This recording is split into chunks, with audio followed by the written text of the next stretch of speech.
What's up, everyone? This is Big Poner, and today I'm going to be covering more into group strategy as far as funneling resources and stuff like that. Had some questions from some people on YouTube that were wondering more about how to do the specifics. The thing that I would like to say about this is a lot of it is going to be highly dependent on the group dynamic. There's a lot of things that you need to communicate with each other, like when are you going to play, when are you going to be playing, how much time do you have to play, um, so on and so forth, because those are going to be major deciding factors in how you're going to be allocating resources. For instance, if at league start, everyone's going to be playing together for, X amount of time, and then say two of the people are going to be playing a lot in the next 2 or 3 days, and two people are going to be playing a small amount. Maybe they have other stuff they have to do. They're not going to be online. Right away, the two people that are going to have the most playtime for the upcoming period of time are going to be the people that you want to focus the majority of your resources to. Why? Because it's going to help them snowball and get further on in the game. Because obviously, if two people are supporting the two people that plan to be playing the most over the next couple days, them having better gear is going to put that gear to the best use for the group, which means they're going to have better chances to generate more currency, advance further in the game. If they're a boss killer, it's going to give them a better chance to be able to get up to the boss kill level, to be able to start boss killing. If it's a mapper, it's going to give them the best chance to advance all the way up to the top tier maps. It's going to give them the best chance to complete any blight maps that themselves or the group come along. It's going to give them, the best chance to be able to get into some end game delirium the quickest, which is going to be producing way more currency than, people that are offline that aren't going to be playing. In turn, those players can get gear that would be better than the gear that the other people would have had, even if all of the resources were focused into the two people that aren't going to be able to play for a couple days. They would have gear from that beginning time that is now basically going to be outdated for the people that have been playing, which basically means it's provided no use to the group. The thing is, as your teammates should know the type of gear that their teammates need. So if you supply gear and supply all your currency to someone who is going to be in that group where they're going to be playing, they're going to have all of that time that you're not playing, where they're going to be able to be looking for specific gear upgrades for you. There's a high chance that every player, when they're playing when someone else isn't playing, they're going to have chances to get something that the other person needs. They need to be aware of what you need. They need to be saving that stuff for you, so when you do get on, now you've got gear upgrades. The reverse of that is if you're the people in the group that are going to be playing the most in the beginning, you need to make sure that you don't leave your other players when they come back as in like a screwed state where, they focused all their resources to support you, and now they're coming back and they're going to have gaming time for the weekend, and they're planning on playing a bunch. You don't want to wind up leaving them in a state where they're like, shit, I dumped all of the stuff that I had gotten onto these people, and now I'm coming back and I just don't have anything. That's not a cool thing to do to them. That's not going to be productive for the group. Key thing is going to be communicating, talking this stuff through. The thing that I will suggest is if you're going to be playing in a group, I would suggest recommending this video so they can hear it from a neutral source so that they can be like, yeah, that makes sense. Instead of you just being like, hey, I think you should give me all of your loot. They're probably just going to think, yeah, this doesn't sound like a group that I want. But if they hear the reasonings from a party that is um, neutral, I'm just giving good advice in general. I don't know who's going to be getting what. Uh, then it should probably make sense to them. And if that you're actually going to reciprocate, then it's going to wind up working out good for everyone.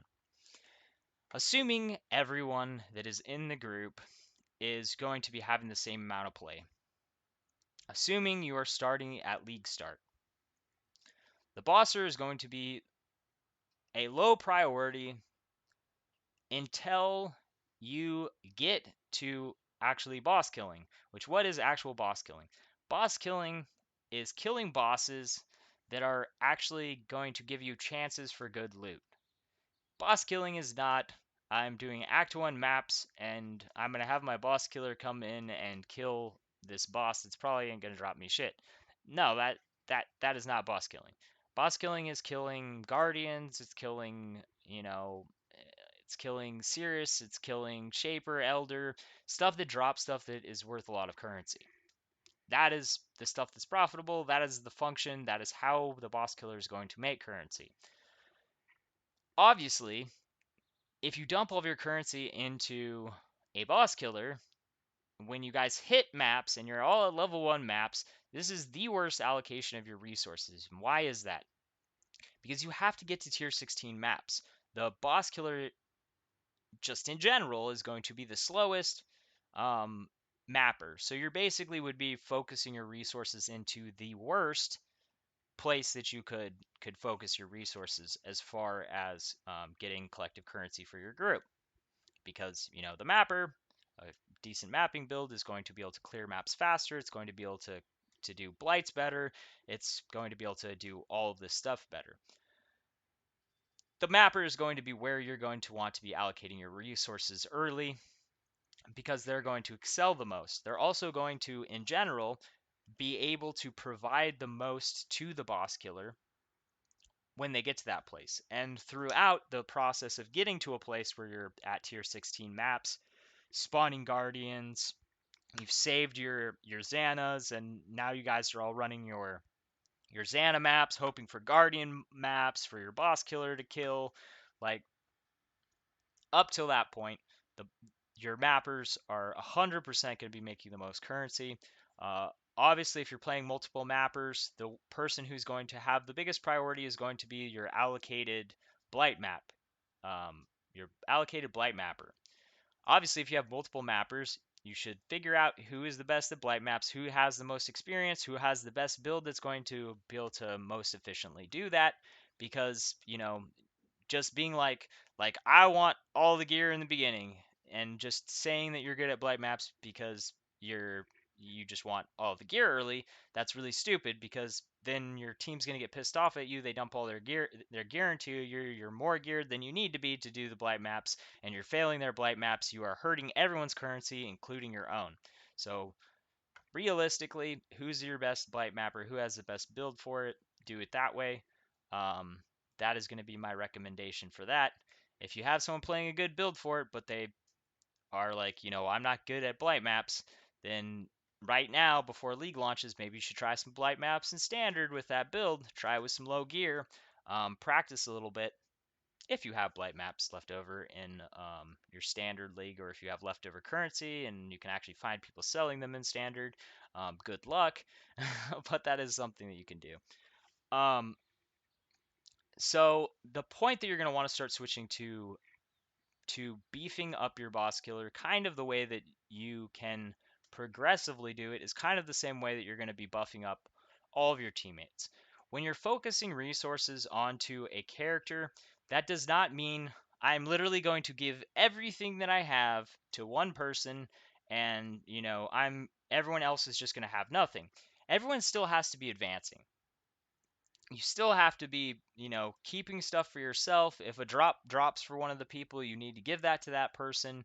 It doesn't mean, completely screw everyone else. We sell everything and everything goes to one person. That is not productive because in order to advance in the maps, which is, everyone wants to be getting to red maps. We want to all be getting the red master missions. The alva is now going to be more beneficial. So now we've pretty much gotten to a place where all of our master missions, if you're playing a full group where you have someone that's going to be using the Nikos, all of your master missions are going to be good. So essentially, with a base drop rate every 35%, essentially one out of every 3 maps, you should be getting a master, so that's going to be beneficial. So you really want to be getting up to those red maps, and until the group is starting to get to tier 16 maps, which if you started from the beginning, there ain't no stuff to buy for your bosser to go start boss killing, because if the general community is not gotten to tier 16 maps, if there's no one playing tier 16 maps, or there's hardly no one playing tier 16 maps, then there ain't even going to be tier 16 maps to buy, which means you can't get guardian maps once you start getting to that place. The first maps that you will probably encounter if you're playing in a group, If you're looking for Guardian maps, the first type of encounters that you guys are going to get is obviously going to be low-level Conquerors, and then you're going to wind up first having the chance at the 4 new Guardians. Your boss killer, depending on their gear, is going to need to communicate with you. I'm already struggling, and at Awakener 1, I need armor. I need more damage. I need more whatever it is. So you guys need to pool resources to get an upgrade for the boss killer so that they can successfully kill the boss every time. As you scale, because as people progress in the mapping, obviously the difficulty is going to increase. Mapper, bosser, whatever it is that you're playing, don't be greedy. You don't want to be crippling your teammates just because you want a new piece of gear that you don't really need.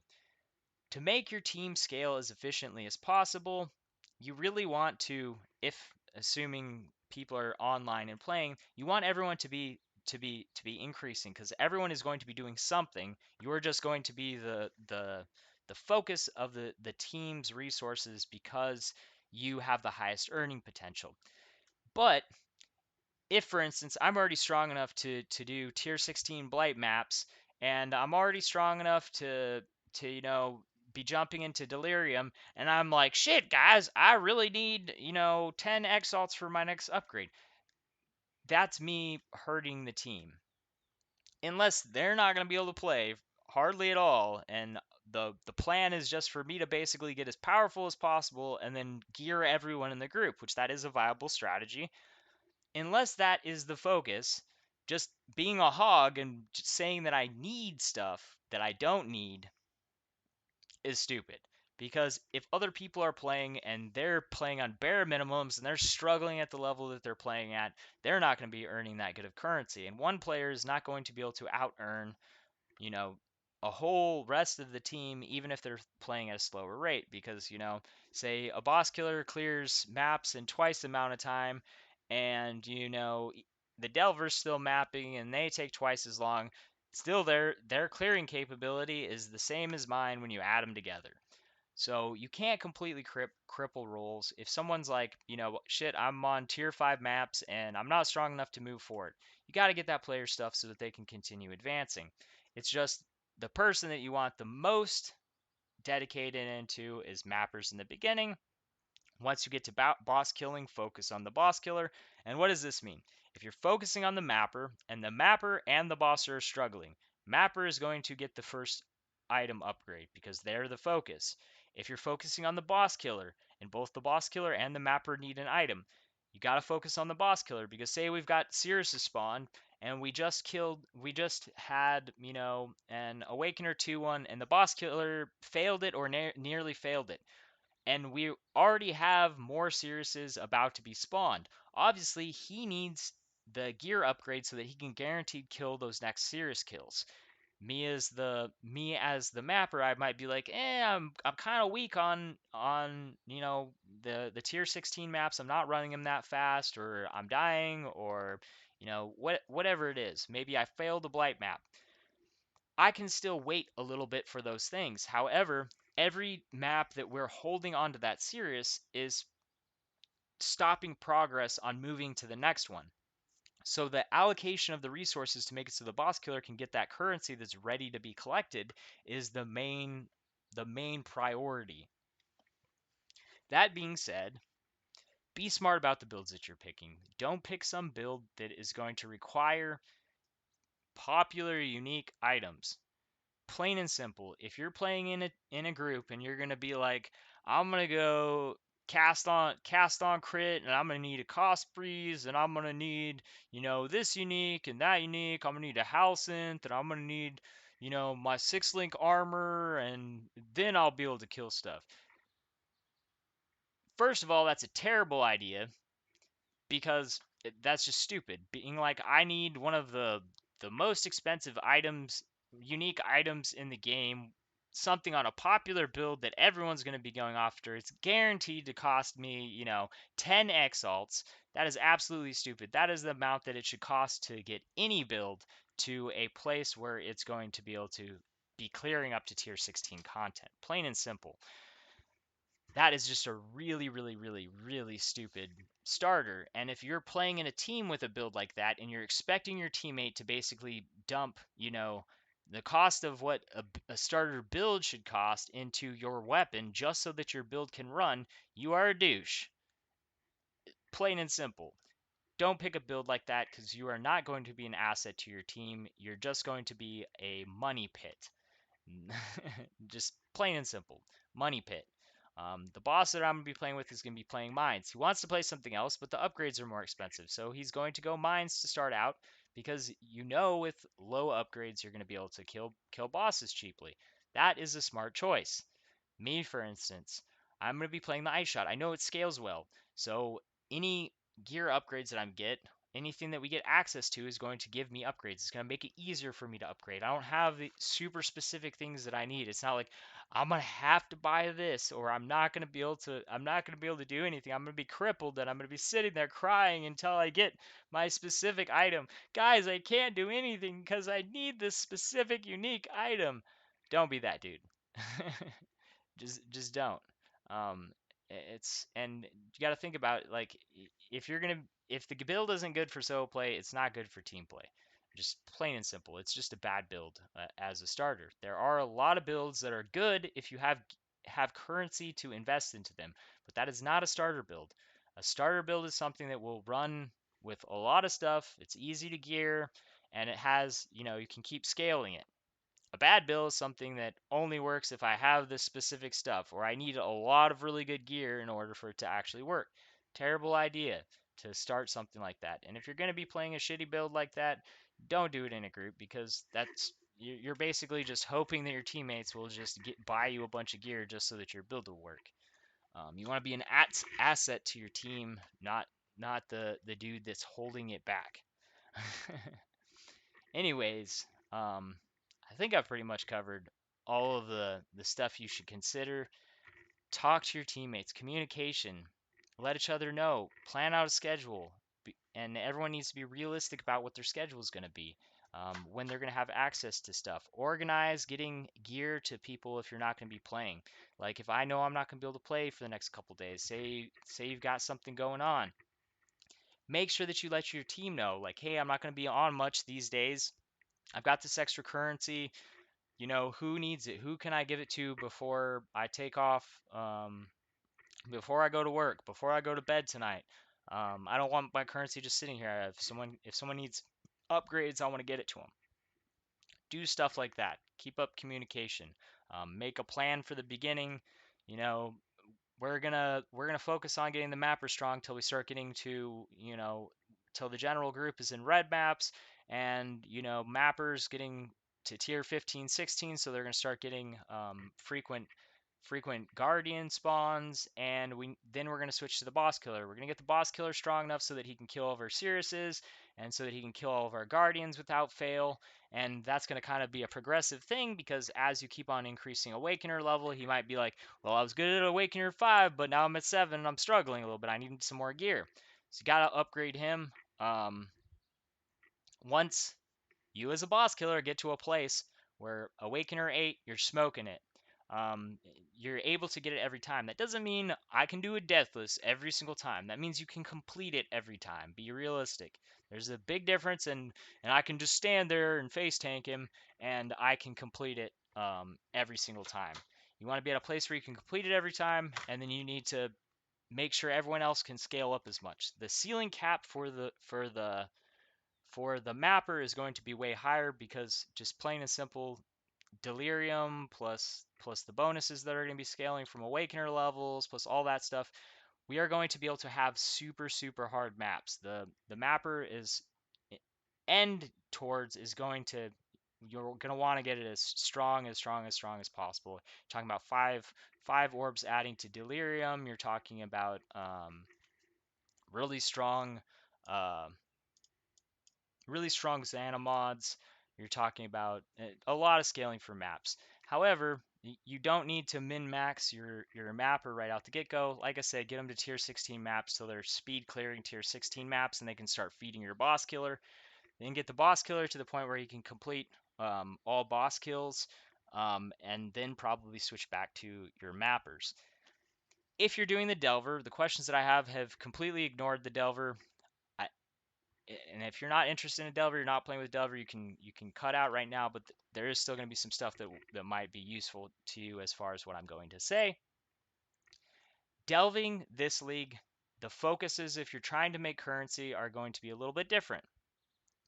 In general, there's going to be less demand for fossils. Why is that? Because with Delirium, almost all of the fossil mods are going to be added to Influence Gear as another way for you to get fossil mods for all except for 3 fossils, which they were already the really expensive fossils and they were already really rare.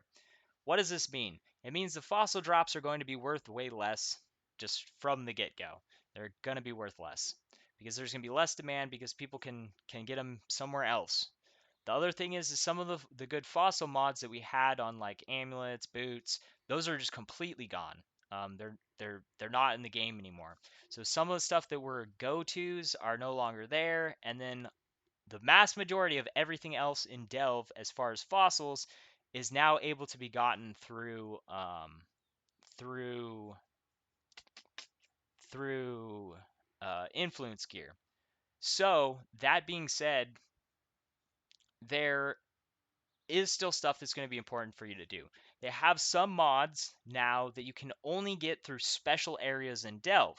So that is probably going to be the focus of things that are going to give you a chance to give higher price items. The other thing that I would say is, as the Delver, your contribution to the team, if someone really wants an item with one of those mods, you should really be looking for those items for your team, because your contribution to the team is basically Delve specific stuff.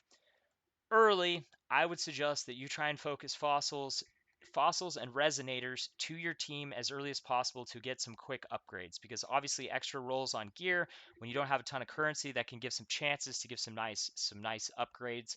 There are specific builds that can still get, like, they didn't remove a bunch of the good mods that are go-tos. Like for bleed, they didn't remove the 100% bleed multiplier. So if you're playing someone that's playing a bleed build or a poison build, those mods are still in there. So that's still stuff you're going to be able to farm for certain teammates that are going to be really strong upgrades for them. So that's kind of going to be your focus, is to get those fossils to your team as quickly as possible, to get those upgrades, because those upgrades later on are going to be accessible through other places, because all those most popular mods are now available in gear. I will say though that that's not going to completely make fossils not useful at all.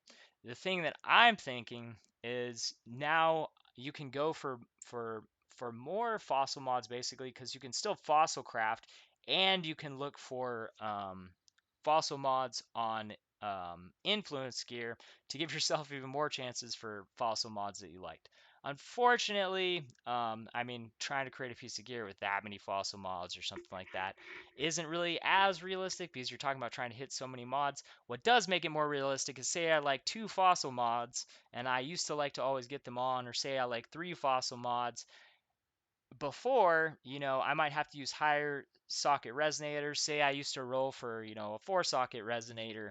Now, which 4-socket resonators are expensive, maybe now, because one of the fossil mods that I want, or one of the rolls I want on, are going to be on an influence, then I can use that influence gear with a 3-socket, save myself a bunch of currency that I would have cost before. Or you can wind up cutting off more mods off of gear, because if you're into gear crafting a lot with fossils, one of the biggest reasons why people use 4-socket resonators is to basically remove stuff from the crafting pool. So that might be some advantages to the Delve, but if you're going to be Delver, I would definitely memorize all of the changes to Delve so that you know what to look for, so that you're not trying to create gear that isn't available anymore, and figure out what it is that all of the mods that you should be searching for.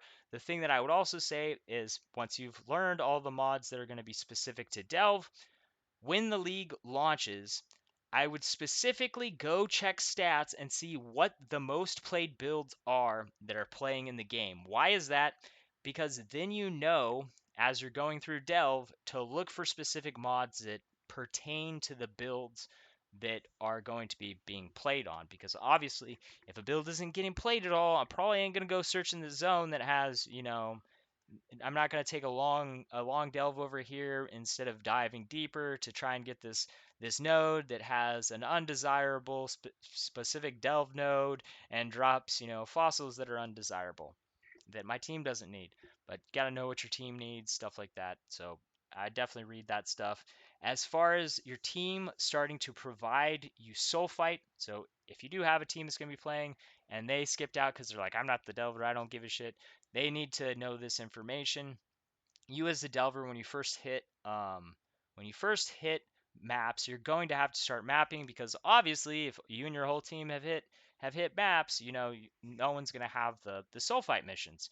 The time that you're probably going to be able to smoothly start delving nearly full time is when your team's kind of getting into red maps, have been playing red maps, have started getting red map missions. Why is this?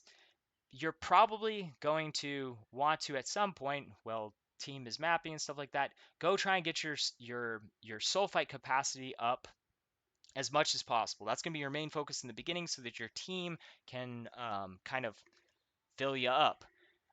The other thing that I would say is, as the delver, you need to be saving your delve sulfite deposits for yourself when your teammates can't provide you sulfite, because everyone ain't going to be on all the time. I mean, maybe there are some groups that are just always going to have the same time, and but most people aren't going to be like that.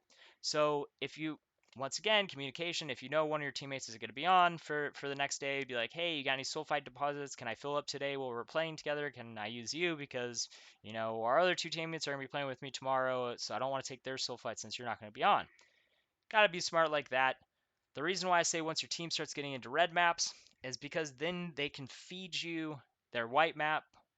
They can open up a white map real quick, run it real quick, let you grab their white sulfite deposits. You run that, you increase your capacity. Then your teammate can feed you their yellow ones. By the time you get through their white ones and their yellow ones, and you've increased your sulfite capacity, now they're gonna at this point have red tier Nicos that they're gonna be able to feed to you. Obviously, if you don't have any sulfite, you don't have anyone on to give you sulfite, you're gonna want to be doing something. Go ahead and play your maps, advance your atlas, do all that good stuff. Don't be just being completely, well, shucks, I can't do anything. Eventually, you're probably gonna want to be advancing your maps. It's not like you're gonna be like, well, maybe there's some people that'll be like, I don't care about anything else, I just want to delve. Most people probably not. That could be your role for the team. That might be the thing you enjoy the most, but you're going to be doing other stuff. So when you don't have sulfite, we don't have people on to give you sulfite map, advance your atlas. We've got really sweet rewards this league, so you're probably going to want to get challenges done. So you're going to have to get completion and stuff like that done anyways. Plus, it might not be the only build you're going to play, and you're probably not going to want an empty atlas at that point. So when you have time that you're not delving, get in there and do the mapping stuff.